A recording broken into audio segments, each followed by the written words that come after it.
Është ora 13:20. Pas një udhëtimi të gjatë mbi Atlantik, avioni i linjës Air Transat, i nisur direkt nga Toronto, shfaqet në pistën e aeroportit ndërkombëtar të Tiranës. Rotat prekin pistën me një goditje të lehtë. Për kullën e kontrollit është një ulje si shumë të tjera.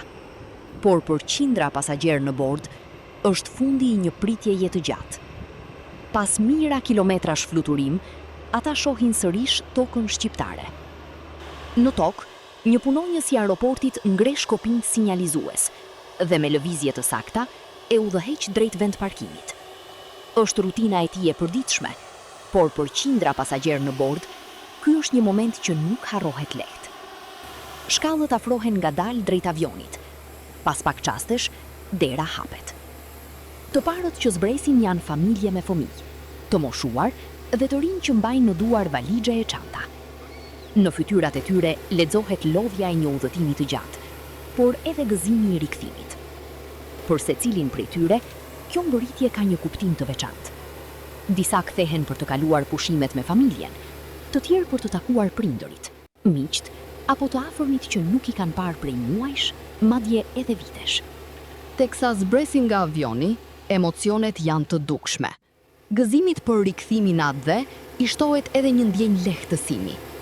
Shumë prej tyre tregojnë se fluturimi direkt nga Toronto ua ka bërë udhëtimin më të thjeshtë, duke shmangur tranzitet e lodhshme që deri dje ishin pjesë e çdo kthimi drejt Shqipërisë. Por ta nuk është vetëm një kursim kohe, por një mënyrë më e lehtë për të qenë më pranë familjes. Mirë se erdhët, si vajti udhëtimi? Më mirë, çfarë? Do të shkela e parë mbas kaq shumë vitesh që vlim direkt, një mrekulli, faleminderit. Udhëtimi i mirë, rruga është e gjatë faktikisht, pa udhëtimi i mirë. Tani nuk kam më tranzit, është herë e parë që vjen direkt. Hera e parë që vi direkt. Kam 26 vjet në Kanada, domethënë kam marrë shumë herë me linja tjera, po kësaj radhë, domethënë, ishte më shkurt, më shpejt, edhe shumë mirë. Jam i kënaqur. Por në këtë fluturim nuk udhëtojnë vetëm shqiptar. Mes pasagjerëve ka edhe të huaj, të cilët kanë zgjedhur Shqipërinë si destinacionin e tyre. Është hera e parë në Shqipëri. Erdha direkt nga Toronto në Tiranë. Udhëtimi shkoi shumë mirë. Do të udhëtoj kudo në këtë vend të bukur. Vetëm pak orë pas mbërritjes, në aeroport nis të krijohet një atmosferë krejt tjetër. Ndërsa një pjesë e pasagjerëve sapo kanë mbërritur në Shqipëri, të tjerë përgatiten të bëjnë të njëjtin udhëtim në drejtim të kundërt. Në sportelet e check-in, nis procedura e regjistrimit për fluturimin drejt Torontos, një linjë që tashmë çdo të premte lidh dy vende me një fluturim të vetëm. Pas dorëzimit të valixheve, mbetet vetëm pritja. Në portën e nisjes, koha duket sikur ecën më ngadalë. Janë minutat e fundit në tokën shqiptare, përpara se avioni t'i rikthej sërish në jetën që ka ndërtuar përtej Atlantikut. Largimi nuk është kurrë i lehtë, sidomos kur lë pas familjen dhe miqt. Për secilin prej tyre, ky udhëtim ka një histori të ndryshme. Disa po kthehen në punë, të tjerë tek fëmijët, studimet apo jeta që ka ndërtuar prej vitesh në Kanada. Të gjithë ndajnë të njëjtin mendim. Linja direkte Toronto-Tiranë e ka bërë udhëtimin më të thjeshtë. Tranzitet e gjata, pritjet në aeroporte dhe ndorrimet e avionëve tashmë i përkasin së shkuarës. Të shëroj suksese aeroportin Tiranës, lidhja direkte ka shku të disa zbritje në tjera vende, kështu këtu direkte shumë më mirë. Kjo është herë e parë që udhëton direkt? Po. Ti je nga Kosova? Lindur në Prishtinë, rritën në Gjilan. Gjithmonë kam tranzit shtetet evropiane në Prishtinë, por këtë verë dëgjova linjën direkte dhe mora biletën nga Tirana. Për shumë shqiptar të diasporës, kjo nuk është vetëm një linjë ajrore.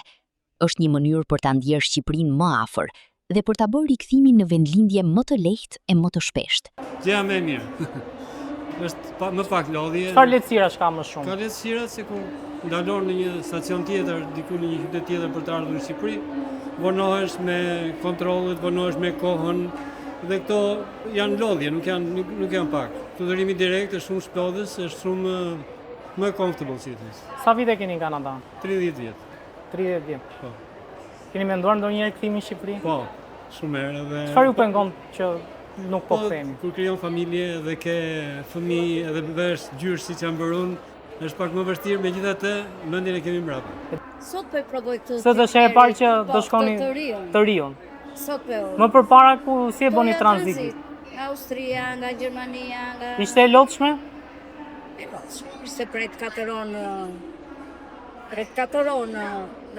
Kushteton jetën fluturimin direkt. Sa ditë që ndruat në Shqipëri?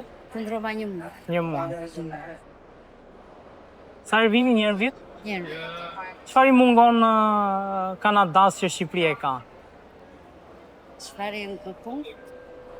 Shqipëria është... Ju merr malli? Shumë. Shumë. Jo pak, është shumë. Keni menduar ndonjëherë kthimin bashkë me fëmijët? Nështë ajo, po unë në një takme. Ke dëshirë të kthehesh? Kthimi im këtu është në Shqipëri. Tashmë ka ardhur momenti i nisjes. Njëri pas tjetrit, pasagjerët ngjisin shkallët e avionit që do t'i rikthejë në Toronto. Para se të hyjë në kabinë, njëri prej tyre kthen kokën, na buzëqesh dhe na përshëndet me dorë. Një gjest i thjesht, që duket sikur thot më shumë se çdo fjalë. Miru pafshim Shqipëri. Një tjetër fluturim përfundon, një tjetër sapo ka nisur. Çdo javë, ky fluturim sjell në Shqipëri qindra udhëtar dhe rikthen të tjerë në jetën e tyre në Kanada. Linja direkte Toronto-Tiranë nuk lidh vetëm dy aeroporte. Ajo lidh familje, histori dhe një komunitet të tërë shqiptarësh, që pavarësisht mijëra kilometrave larg, vazhdon ta mbajë Shqipërinë pranë zemrës.